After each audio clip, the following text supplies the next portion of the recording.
Hello दोस्तों, आप सभी का नमस्कार आपके अपने यूट्यूब चैनल पर।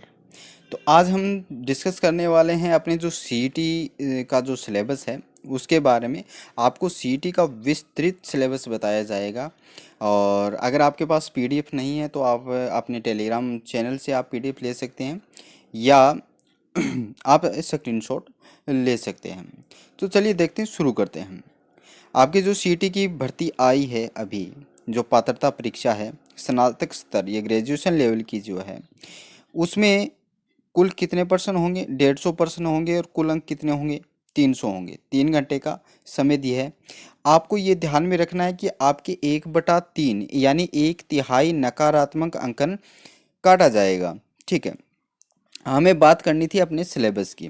तो देखिए सिलेबस के बारे में कि विषय जो विवरण है यानी जो सिलेबस है उसमें भारत का जीके यानी जो भारत का इतिहास है, कंप्लीट भारत का इतिहास है, राजस्थान का इतिहास, कला, संस्कृति, और ये मोटा मोटी दे रखा है। हम डिस्कस करते हैं विस्तृत रूप में। तो चलिए आगे चलते हैं। जो भारत का था, भारत का इतिहास या भारतीय राष्ट्रीय आंदोलन पर विशेष बल के साथ राजस्थान और भारत का इतिहास, यानी आपको राजस्थान के साथ साथ अब भारत का इतिहास भी पढ़ना है। ठीक है।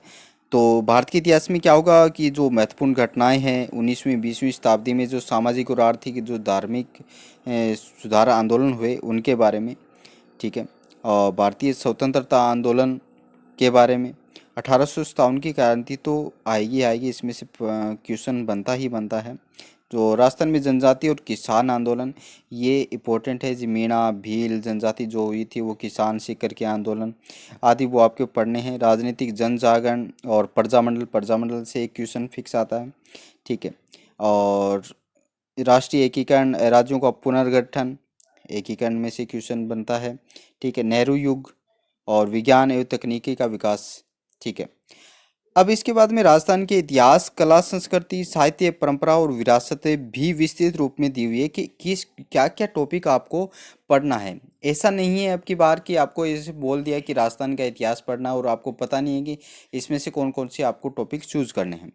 तो इसने अब की बार बोर्ड ने क्या किया है कि जो राजस्थान का जो सिलेबस है उसको बिल्कुल विस्तृत रूप से दिया है ताकि आपको कोई भी दिक्कत न आए। तो देखिए राजस्थान का इतिहास, कला, संस्कृति, साहित्य और परंपरा और विरासत, इसमें जो प्राचीन सभ्यताएं वो पढ़नी है आपको। और प्राचीन सभ्यताएं पढ़नी है, लेकिन इंपॉर्टेंट कौन कौन सी? कालीबंगा, आहड़, गणेश्वर, बालाथल और बेराट, यही पढ़नी है आपको, अलग नहीं पढ़नी है आपको। इंपॉर्टेंट जो दी हुई है वो उनमें से ही क्वेश्चन पुट होगा। आपको प्राचीन सभ्यताएं पूरी प्राचीन सभ्यताएं पढ़ने की जरूरत नहीं है। आपको सिर्फ कालीबंगा, आहड़, गणेश्वर, बालाथर और बेराट ये ही पढ़नी है। और इसके बाद राजस्थान की इतिहास की संपूर्ण महत्वपूर्ण ऐतिहासिक घटनाएं हैं, प्रमुख राजवंश है, उनकी प्रशासनिक और राजस्व व्यवस्था है, स्थापत्य कला की प्रमुख विशेषताएं, किले, स्मारक, चित्रकलाएं हैं, बोलियां हैं, मेले त्योहार, लोक संगीत है, राष्ट्रीय संस्कृति, परंपरा और विरासत है, धार्मिक आंदोलन है, लोक देवता है, महत्वपूर्ण ऐतिहासिक स्थल है, राजस्थान के प्रमुख व्यक्तित्व है, राजस्थान का एकीकरण है।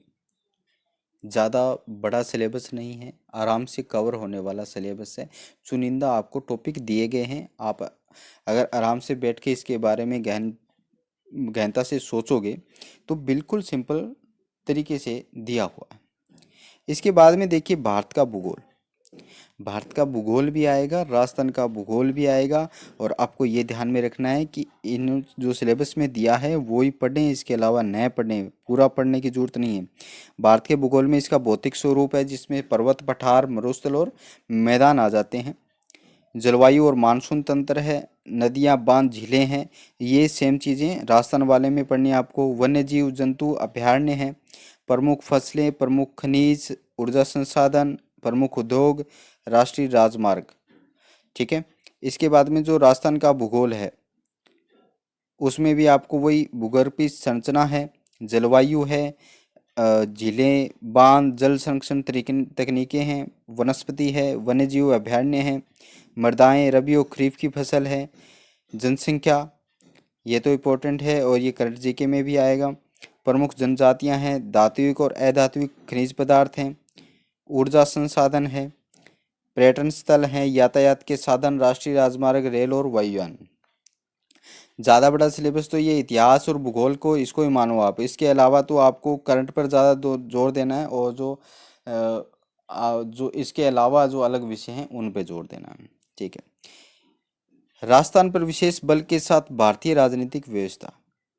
ठीक है। इसमें आपको भारतीय संविधान के बारे में, राष्ट्रपति, प्रधानमंत्री, संविधान सभा, मंत्रिपरिषद, संघीय जो राजनीति पॉलिटिकल साइंस है उसके बारे में आपको पढ़ना है। जो मुख्य मुख्य टॉपिक दिए गए हैं, जैसे आपको राज्यपाल, मुख्यमंत्री और राष्ट्रपति, प्रधानमंत्री ये दिए हुए हैं, तो ये ही पढ़ने हैं आपको, सभी पढ़ने की जरूरत नहीं है। भारत की अर्थव्यवस्था, अर्थव्यवस्था में आपको जो करंट का बजट है उस पे फोकस करना है। ई कॉमर्स है, इस पे ज़्यादा फोकस करना है। ठीक है। सब्सिडी अभी जो चल रही है, जो बैंक जो लोन संबंधी और सूक्ष्म उद्योग संबंधी जो चल रही है उन पे ज़्यादा जोर देना है। हरित क्रांति, पंचवर्षीय योजनाएं, प्रमुख आर्थिक समस्याएं। राजस्थान की जो अर्थव्यवस्था है उसमें राजस्थान की खाद्य व्यावसायिक फसलें, कृषि आधारित जो उद्योग हैं उनके बारे में, वरिष्ठ सिंचाई और नदी घाटी परियोजनाओं के बारे में, उद्योगों का विकास, उनका स्थान, कृषि आधारित उद्योग है, जो लघु उद्योग है, कुटीर उद्योग है, उनके बारे में, गरीबी और बेरोजगारी अवधारणा का प्रकार, कारण, निदान और वर्तमान में जो योजनाएं चल रही है उनके बारे में आपसे पूछा जाएगा। और जो विभिन्न कल्याणकारी योजनाएं जो चल रही है, और महात्मा गांधी जो रोजगार योजना चल रही है, जो नरेगा चली है उसके बारे में, उसके अब कितने रुपए कर दिए हैं, कितने दिन रोजगार, कितने दिन के लिए मनरेगा चलाई जाती है, आदि आदि प्रश्न पूछे जाते हैं। इसके बाद में विज्ञान और प्रौद्योगिकी। ठीक है। विज्ञान और प्रौद्योगिकी दोनों को मिक्स करके दिया हुआ है, कम टॉपिक दिए गए हैं, ज़्यादा नहीं है, तो ज़्यादा बर्डन वाली बात नहीं है। तो इसमें सूचना एवं संचार प्रौद्योगिकी है, रक्षा प्रौद्योगिकी, अंतरिक्ष प्रौद्योगिकी एवं उपग्रह, ये दो टॉपिक हैं प्रौद्योगिकी। और इसके बाद में देखिए विज्ञान में क्या अपना विद्युत धारा, उष्मा कार्य एवं ऊर्जा, आहार एवं पोषण, रक्त समूह, आरस कारक है, और रोग के बारे में है, पर्यावरणीय परिवर्तन और इनके प्रभाव है, जैव विविधता है, जंतुओं उत्पादों का आर्थिक महत्व है, कृषि विज्ञान के बारे में है, विज्ञान एवं प्रौद्योगिकी विकास राजस्थान के विशेष संदर्भ में है, भौतिक और रासायनिक परिवर्तन है, अम्ल, क्षार, लवण, ब्लीचिंग पाउडर, खाने का सोडा, ये जो फॉर्मूले दिए हुए हैं आपको, 4 या 5 जो इम्पोर्टेंट होते हैं जिस पेपर में साइंस आती है उनके लिए, हर एक पेपर के लिए ये चारों बहुत इंपॉर्टेंट होते हैं, इनमें से क्वेश्चन पुट होता ही होता है। इसके बाद में जो तार्किक विवेचन है, मानसिक योग्यता यानी रीजनिंग है, उसमें तो बिल्कुल सिंपल है, मेकिंग सीरीज है, सीरीज वालों में से, और मैट्रिक क्वेश्चन पूछे जाएंगे। अल्फ़ाबेट जो टेस्ट है वो होगा, पैसेज आएगा उसका, पैसेज वाले बिल्कुल सरल होते हैं। तो आप ये रीजनिंग वाले जो 4 टॉपिक है या 5 टॉपिक जो भी दे दे आपको, बिल्कुल ईजी हैं। तो ब्लड रिलेशन है, माँ का बेटा, इधर का बुआ का, मौसी का, ऐसे पूछेगा। कोडिंग डिकोडिंग, डायरेक्शन, पहले पूर्व चला, फिर पहले बाएं चला, फिर दाएं चला, ऐसे करके। सीटिंग अरेंजमेंट है, इनपुट आउटपुट है, नंबर रेकिंग है, मेकिंग जजमेंट है, लॉजिकल आर्गुमेंट है, इंसर्टिंग एंड मिसिंग करेक्टर है, मैथमेटिकल ऑपरेटर है। यानी रीजनिंग के लगभग इसने टॉपिक दिए हुए हैं जो मेन मेन टॉपिक हैं। और मिक्स इसमें देखो मैथमेटिकल और ऑपरेशन, इसमें साथ में मैथ है। ठीक है। Area of triangle, circle, ellipse आदि दिए हुए हैं। फिर ये गोला और जो सिलेंडर वाले क्वेश्चन आते हैं वो दिए हुए हैं। परसेंटेज, सिंपल और साधारण और मिश्रित ब्याज है। ठीक है। यूनिटरी मेथड है, प्रॉफिट लॉस है, एवरेज है, रेशियो है, और वॉल्यूम, गोला, सिलेंडर, क्यूब, कोन। ठीक है। अब जो देखो रीजनिंग और मैथ के कम टॉपिक दिए गए हैं, ज़्यादा टॉपिक नहीं दिए गए हैं, जो मेन मेन टॉपिक है वो दिए गए हैं। तो इसमें अगर क्वेश्चनों की बात करते हैं, अगर 150 क्वेश्चनों टोटल क्वेश्चन आते हैं तो उसमें से मैक्सिमम 20 क्वेश्चन आपसे मैथ रीजनिंग के आ सकते हैं, मैक्सिमम। जबकि अब की बार आपके इस सिलेबस के अंदर कोई भी ये डिसाइड नहीं किया है कि किस पार्ट से कितने क्वेश्चन आएंगे। यानी कि जीके के कितने आएंगे, भारत के जीके के कितने आएंगे, मैथ के कितने आएंगे, हिंदी के कितने आएंगे, ये नहीं बताया है। आप अनुमानित लगा सकते हो कि जो जीके के हैं उससे 60 से 70 क्वेश्चन आने ही आने हैं, और आपको 60 क्वेश्चन सही होने से ही आपको पासिंग मार्क के लिए, यानी जो आप 40% वाला रूल किया है उसके लिए आपको 60 क्वेश्चन तो करेक्ट होने चाहिए, और 60 या 70 क्वेश्चन आएंगे आपके जीके के। इसके बाद में 20 क्वेश्चन मानो आप मैथ और रीजनिंग के 10-10 मिलाते हो तो भी 20 क्वेश्चन आते हैं। इसके बाद में अगर सिलेबस में देखिए कि हिंदी है, हिंदी में आपके संधि और संधि विच्छेद है, संज्ञा सर्वनाम विशेषण है, कारक है, अवयव है, समास है, उपसर्ग है, प्रत्यय है, विलोम शब्द है, विराम चिन्ह, ध्वनि, परिभाषिक शब्दावली है, जो अंग्रेजी भाषा में जो एक दो क्वेश्चन आते हैं पुट होते हैं, शब्द शुद्धि, वाक्य शुद्धि, मुहावरे, राजभाषा, हिंदी जो संवैधानिक स्थिति है वो बतानी है, कौन से अनुच्छेद में है वगैरह वगैरह वो पूछते हैं, पत्र हैं उसके प्रकार। ठीक है, तो हिंदी के भी ये मानो कि आप 10 से 10 क्वेश्चन आ सकते हैं, या 10% अगर आप मानो तो आपके 15 क्वेश्चन लगभग बनते हैं इसके कि हिंदी के। जनरल इंग्लिश, इंग्लिश में भी देखिए आर्टिकल और डिटरमाइंस के बारे में है, टेंस से पूछेगा, वो एक्टिव पैसिव वॉइस है, डायरेक्ट इनडायरेक्ट है, प्रीपोजिशन है, और ट्रांसलेशन है, आपका सिनोनिम्स एंटोनिम्स है, और पैसेज दिया जाएगा, पैसेज में से पूछेगा, और जो एरर वाले क्वेश्चन है, लेटर राइटिंग है, आइटम ऑफ फ्रेजेस है, वन वर्ड है, इनमें से अब इंग्लिश के भी ये मानो कि आप 10% क्वेश्चन पूछता है तो आपके 15 क्वेश्चन हो जाते हैं।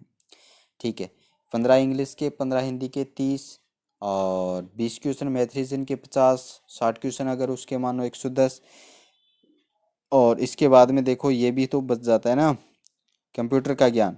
कंप्यूटर में देखो कंप्यूटर का जो विवरण है, उसका इतिहास है, उसके बारे में पूछा जाएगा, कंप्यूटर के कितने टाइप्स होते हैं, अभी जो फिलहाल चल रहा है वो कौन सी जनरेशन है, और कितनी जनरेशन आ चुकी है उसके बारे में।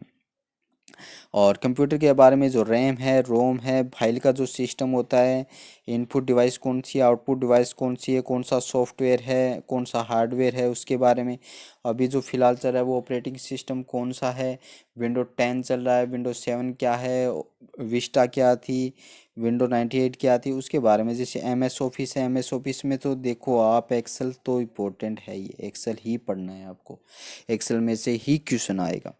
ठीक है, जैसे देखो अपने नॉर्मली क्वेश्चन देखे थे कि आप 110 से इससे ऊपर तक 110 क्वेश्चन हमने ऐड किए थे। अब कंप्यूटर के ज्ञान के भी 10% आपने मानते हैं तो 15 क्वेश्चन लगभग मान लो आप, तो 125 क्वेश्चन हो जाते हैं। इसके बाद में बच जाता है करंट। ठीक है, तो करंट में देखो राजस्थान का भी है, भारत का भी है। ठीक है, जो अंतर्राष्ट्रीय महत्व की जो प्रमुख और समसामयिक घटनाएं हैं, मुद्दे हैं, उनके बारे में, और वर्तमान में चर्चित व्यक्ति, स्थान और संस्थाएं, उनके बारे में, खेल व खेलकूद संबंधी, अभी जो आपका ओलंपिक चल रहा है ध्यान रखना, उसमें से क्वेश्चन आएगा, 101% आएगा। ठीक है, तो इस प्रकार टोटल मिलाकर आपके 150 क्वेश्चन हो जाते हैं। ठीक है, तो आप जीके के क्वेश्चन मानो 70 क्वेश्चन आपसे पूछे जाएंगे। उसके बाद में जो मैथ रीजनिंग है उसके 20 मान लो, और जो बाकी बचे हैं उनमें से 60 क्वेश्चन आपके कवर हो जाएंगे। ठीक है, तो ये था आपका सीटी का सिलेबस। अगर इसके बारे में और कुछ जानकारी चाहिए आपको तो आप कमेंट बॉक्स में लिख सकते हो, आपको पूरी तरह से जवाब मिलेगा, बिल्कुल। ठीक है, और आपकी हेल्प की जाएगी। तो आपको अगर आपको वीडियो अच्छी लगती है तो आप चैनल को सब्सक्राइब करें, लाइक करें और शेयर करें। धन्यवाद।